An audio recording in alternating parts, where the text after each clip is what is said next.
O efeito fotoelétrico ele foi descoberto de forma casual em 1887 por Hertz. Hertz percebe que quando ele incide luz numa superfície metálica, essa superfície ela se eletriza positivamente, certo? Então, se você tem uma superfície neutra e se você incide luz e se ela se eletriza positivamente, isso quer dizer que a superfície, sob influência de luz, ela perde elétrons, tá? Essa emissão de elétrons por uma superfície metálica, quando incidimos luz de determinada frequência, é chamado de efeito fotoelétrico, tá? O problema é que Hertz, quando descobre o efeito fotoelétrico, ele descobre numa época em que a luz era considerada onda. Então era natural que ele tentasse explicar o efeito fotoelétrico baseado no comportamento ondulatório da luz, tá?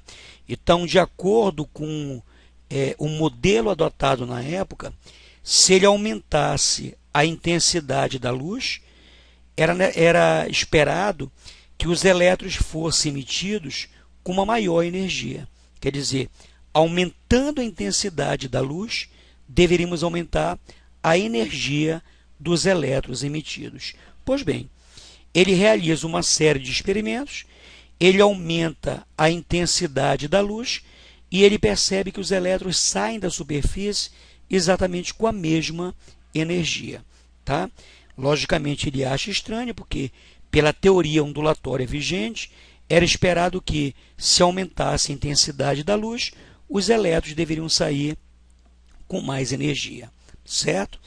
Hertz morre de forma prematura, né? Morre antes dos 40 anos de idade, mas as suas pesquisas elas foram assumidas por um físico chamado de Philippe Lenard. Lenard, quando ele faz experiências sobre o efeito fotoelétrico, ele descobre duas leis.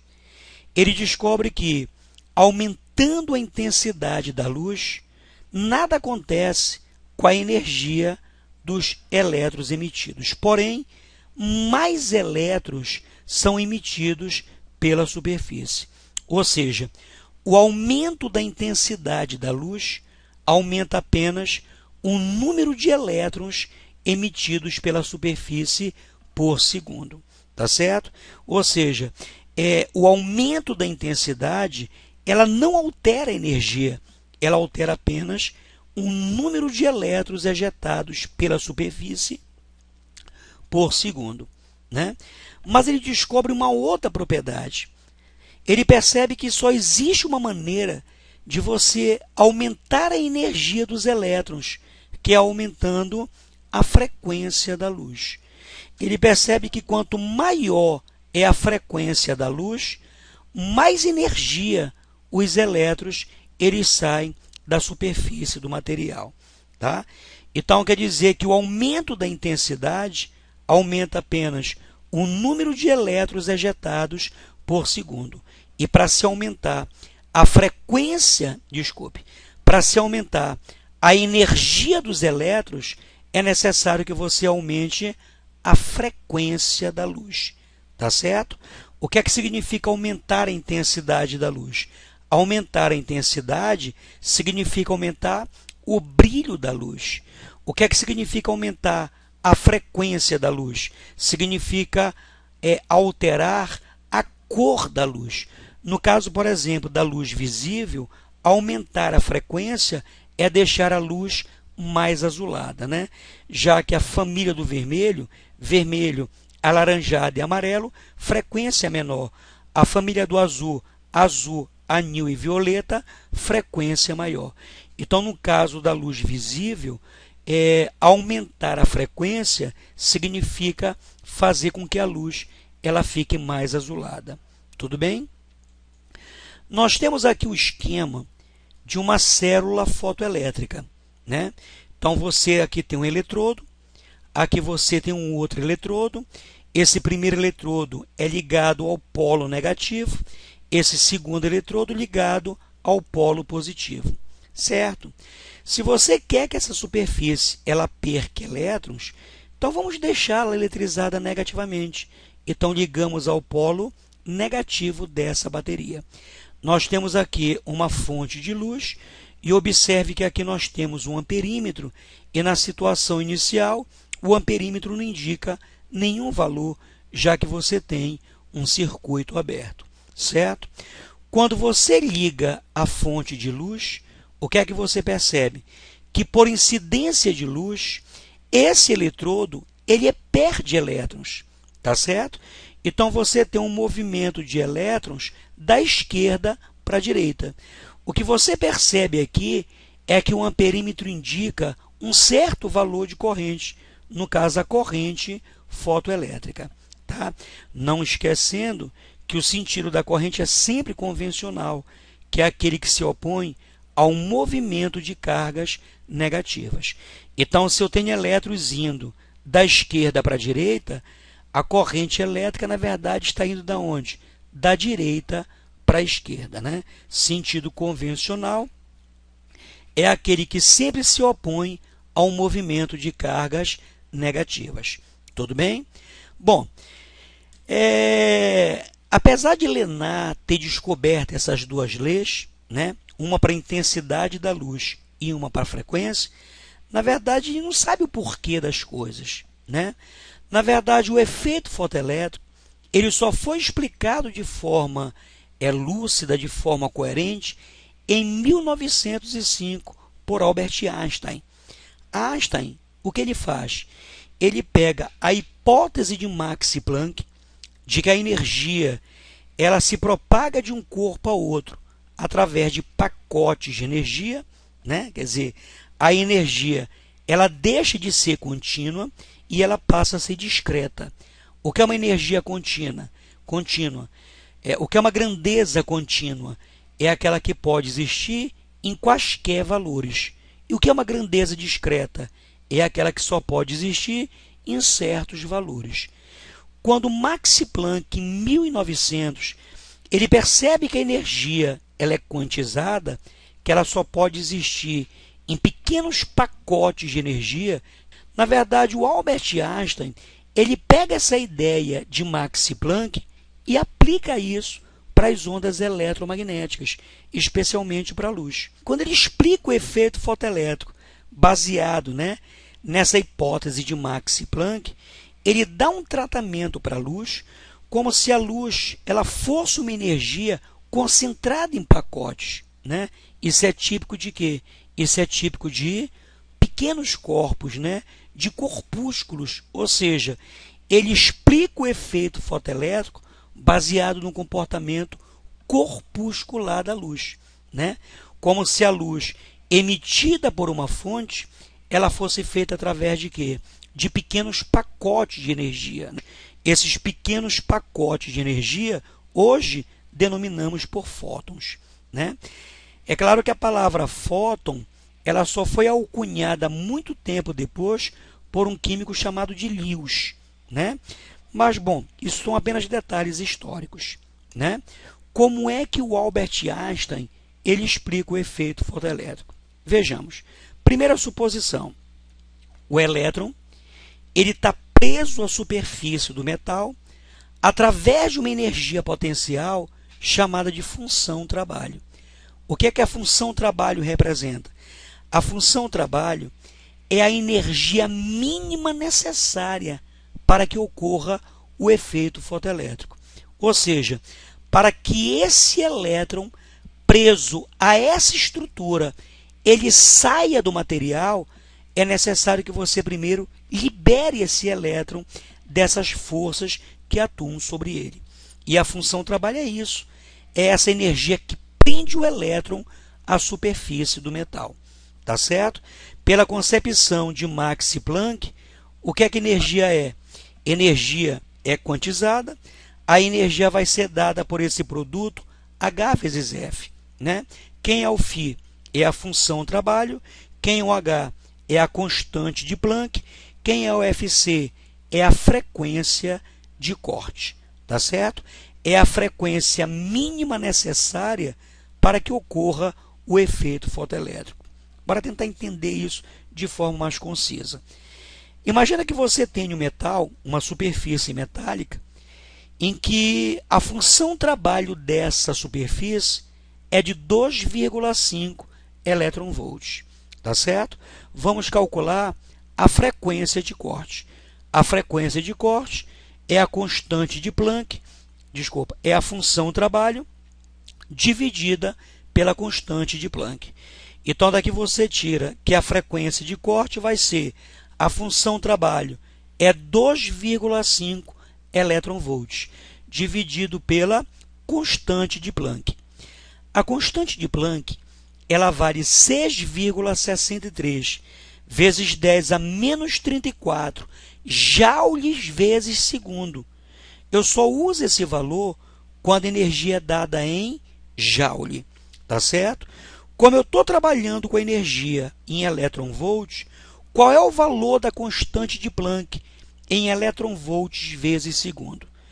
A constante de Planck em elétron-volt vezes segundo é 4,14 vezes 10 a menos 15 elétron-volts vezes segundo.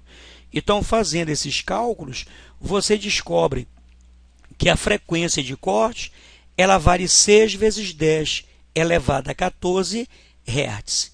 Ou seja, para que o efeito fotoelétrico aconteça com essa superfície metálica, é necessário que a luz que você incida nesse material tenha uma frequência maior que esse valor.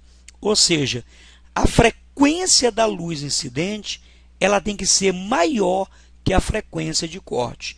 Não esquecendo que se a frequência de corte ela está ligada à função trabalho, e se a função trabalho é uma característica da substância, então quer dizer que a frequência de corte é uma característica da substância, né, que você está trabalhando, certo?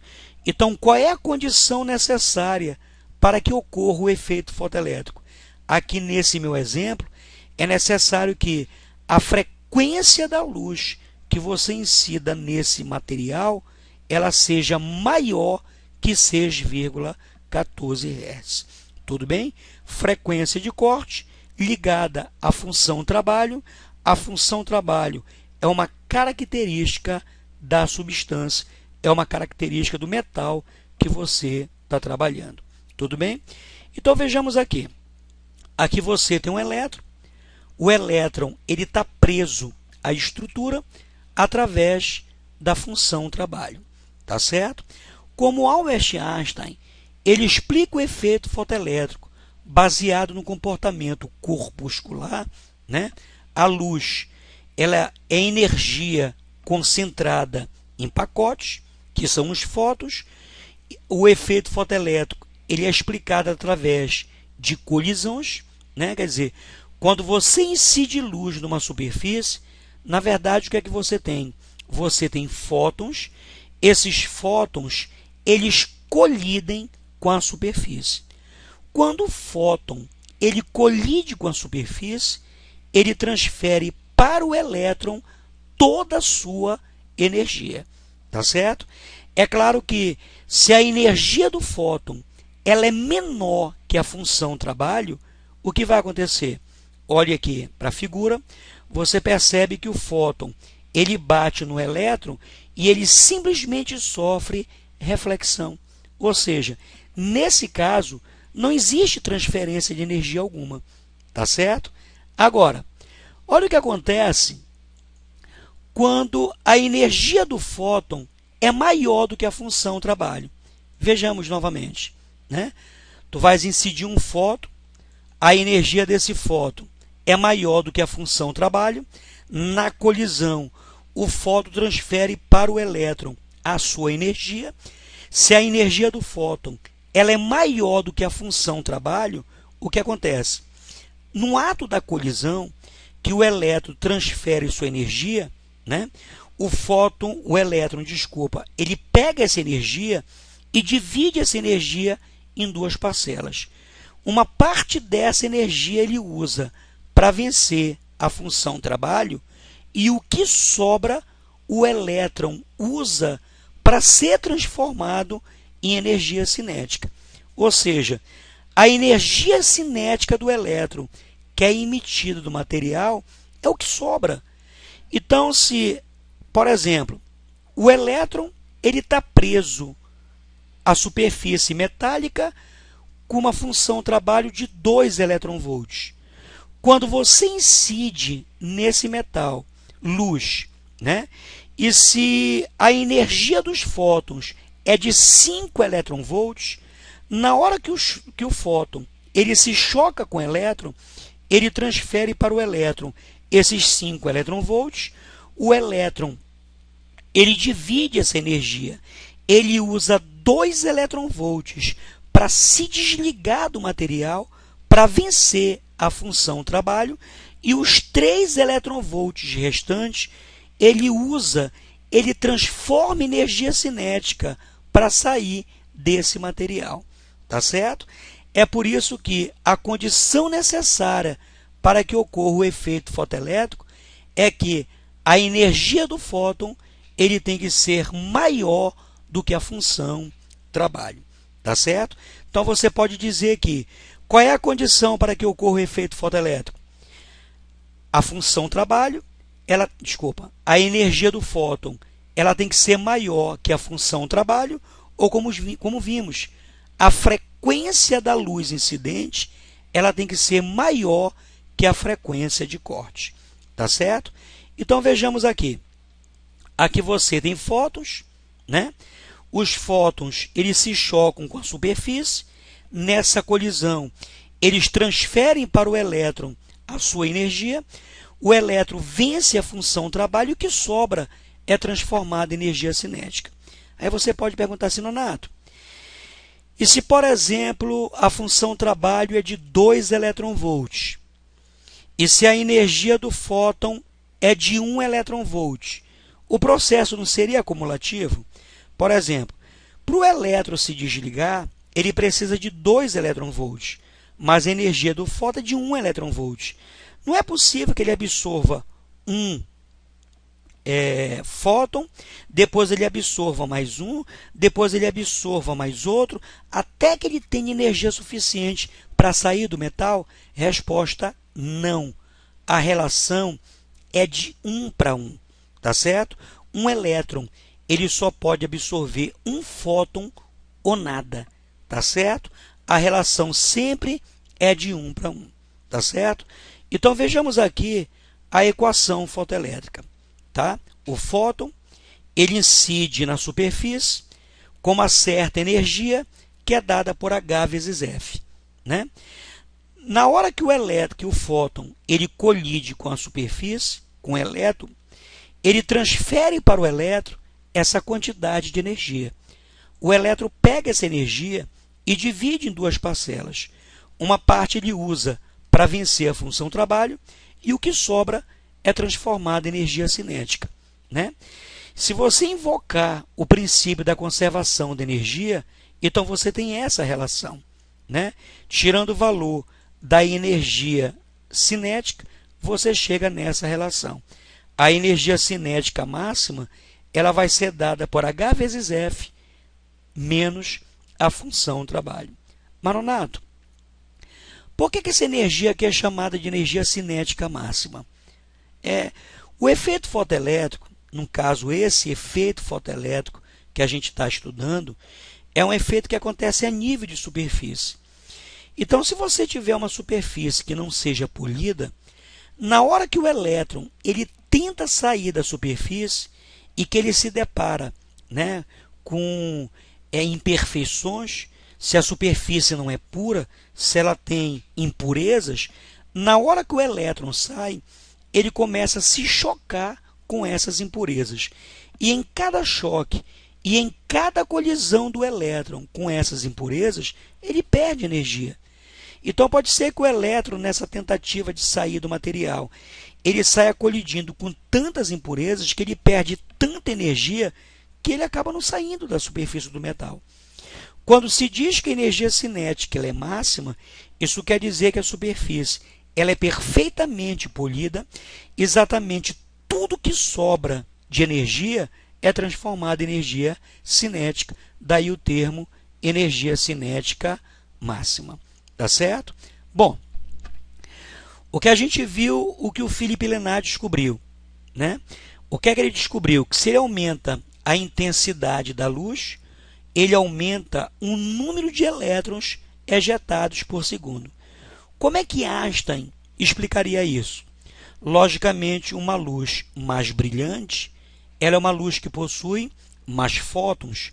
Uma luz que possui mais fótons, isso quer dizer que mais elétrons serão atingidos pelos fótons e, portanto, mais elétrons sairão da superfície. Tá certo? Então, por exemplo, aqui, ó, nesse meu desenho, eu tenho uma luz vermelha mais brilhante. Ela é uma luz que ela possui uma quantidade maior de fótons. Então, vamos perceber que aqui, já que pelo meu desenho aqui, eu tenho pulsos de 3 fótons. Imagine que eu tivesse triplicado a intensidade da luz. Logicamente, se você triplica a intensidade da luz, você triplica o número de elétrons que sai da superfície por segundo. Tá certo? Então, o gráfico é esse, né? O número de elétrons que sai por segundo é uma corrente. É a chamada corrente fotoelétrica. Então, se você aumenta a intensidade, aumenta a corrente fotoelétrica. E perceba que esse aumento, ele é um aumento proporcional. Dobra a intensidade, dobra a corrente. Triplica a intensidade, triplica a corrente. Tá certo? E aqui? Aqui você percebe que eu tenho vermelho, frequência menor. Perceba que os elétrons saem menos energéticos. Aqui eu tenho luz violeta, maior frequência. Isso quer dizer que os elétrons saem mais energéticos. Então, se você olha a primeira figura e se você olha a segunda figura, vermelho, frequência menor, elétrons saem com menos energia. Violeta, frequência maior, os elétrons saem com mais energia. Tá certo? Só existe uma maneira de você aumentar a energia dos elétrons, é aumentando a frequência da luz. Tá? Bom, se você pega a equação fotoelétrica que nós deduzimos agora há pouco, e se você olhar com carinho para essa equação, tu percebes que ela é uma função do primeiro grau, né? Então, se você monta o gráfico da energia cinética em função da frequência, você tem um gráfico desse tipo, né? Quer dizer, a energia cinética em função da frequência, nós temos um comportamento linear. Isso quer dizer que quanto maior é a frequência, maior é a energia dos elétrons. E pode perceber que nesse ponto aqui nós temos a frequência de corte, o que vimos anteriormente. Para que você tenha o efeito fotoelétrico, a frequência da luz que você emite, ela tem que ser maior do que a frequência de corte. Tá? E se você novamente se lembrar da equação, você pode dar um pausa, você pode pausar o vídeo, e você pode voltar e perceber que realmente é uma equação do primeiro grau. Você percebe que nessa equação do primeiro grau, a função trabalho é o coeficiente linear dessa função, que é o termo independente, e o coeficiente angular dessa equação nada mais é do que a constante de Planck. Tudo bem? Tá certo? Bom, aqui nós temos de novo a nossa célula fotoelétrica, né? Aqui eu acrescentei um detalhe a mais, olha. Aqui existe uma chave que eu chamo de chave reversora. Qual é a função dessa chave? É exatamente inverter a polaridade do circuito. Aqui nesse caso, né, eu estou considerando que esse polo vermelho é o polo negativo e esse polo amarelo é o polo positivo. Por que eu sei que o efeito fotoelétrico está ocorrendo? Porque eu olho para o amperímetro. Se o amperímetro indica uma corrente, isso quer dizer que você tem elétrons sendo deslocados de um polo para o outro. Tá certo? Tudo bem? O que é que eu vou fazer? Quando eu aperto essa chave reversora, eu vou inverter a polaridade da bateria, né? O polo vermelho ele é negativo, o polo amarelo ele é positivo. E você tem elétrons indo do polo negativo para o polo positivo. O que farei? eu vou simplesmente apertar nessa chave reversora, a polaridade da bateria ela vai inverter. Na hora que os elétrons saírem da superfície e quando eu inverto a polaridade da bateria, ele está indo do polo negativo para o polo positivo. E quando eu inverto a polaridade, que o elétron sai desse polo, ele vai se deparar agora com um polo que negativo. Ora, um elétron que é negativo, indo para um eletrodo que era positivo, mas que virou negativo, como negativo repele negativo, esse elétron será freado. Tá certo? Mas, Nonato, como é que tu sabes que os elétrons serão freados? Eu olho para o amperímetro. Se o amperímetro deixar de indicar alguma corrente, é porque os elétrons não chegaram nesse polo.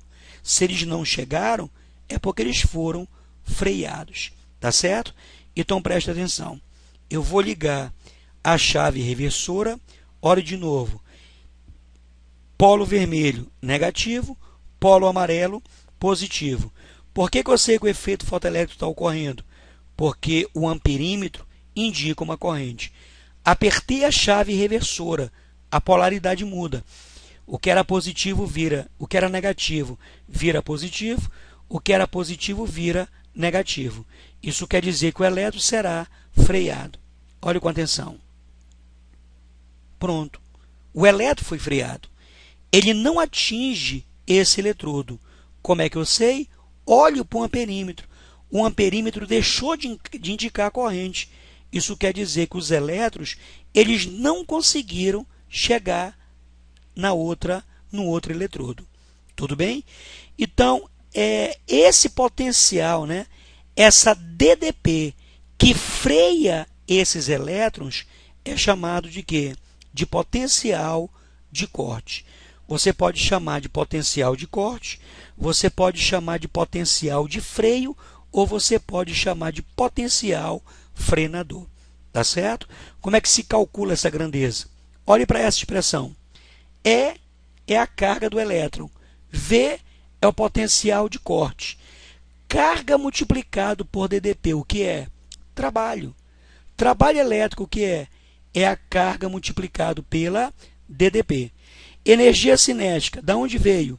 É porque trabalho resultante, ele mede a variação de energia cinética. Então, se você colocar aqui os sinais, o trabalho resistente é um trabalho negativo. A energia cinética final vale zero. Então, se você fizer essa manipulação algébrica, você chega nesse resultado. E daqui você tira que o potencial de corte, o potencial de freio, o potencial frenador vai ser a energia cinética máxima dos elétrons dividida pela carga do elétron. Nonato, como é que funciona isso? Bora pegar um exemplo. Luz de frequência igual a 1 vezes 10 a 15 Hz incide sobre uma superfície metálica de função trabalho igual a 2,14 eletronvolts.